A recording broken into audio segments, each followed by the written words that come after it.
C'est en homme d'État que le président rwandais Paul Kagame est arrivé en Guinée-Bissau ce lundi 17 avril 2023.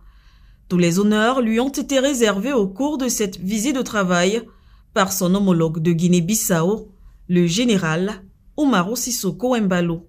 Une rencontre axée sur plusieurs points essentiels, dont, entre autres, la coopération bilatérale qui existe entre les deux pays.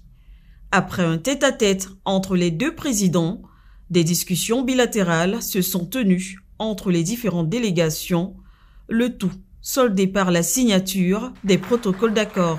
Au cours de la conférence de presse conjointe organisée pour l'occasion, le numéro 1 bissau-guinéen a remercié son homologue pour la qualité des relations qui existent entre les deux pays. Il n'a pas manqué de saluer les efforts et actions de ce dernier pour son engagement à la cause rwandaise, mais aussi africaine.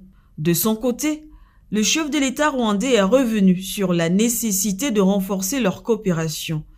Pour lui, la jeunesse africaine et particulièrement rwandaise et bissau-guinéenne constitue un atout majeur, un point sur lequel ils devraient maximiser leurs efforts pour le développement de leur pays. Paul Kagame a également tenu à saluer le leadership du président Embalo, alors président de la conférence des chefs d'État ouest-africains. Ces efforts et actions dans la pacification et la stabilisation de la zone n'ont pas échappé au président Kagame. Au cours de cette cérémonie, le chef de l'État rwandais s'est vu décerner la médaille Amilcar Cabral, la plus haute distinction en Guinée-Bissau. Occasion a été aussi pour le président Kagame de visiter le mausolée des héros nationaux du pays dédié au panafricaniste Amilcar Cabral. Notons que les deux pays qui entretiennent déjà de bonnes relations ont des accords signés dans plusieurs domaines, dont l'éducation, le commerce, les services aériens ou encore le tourisme.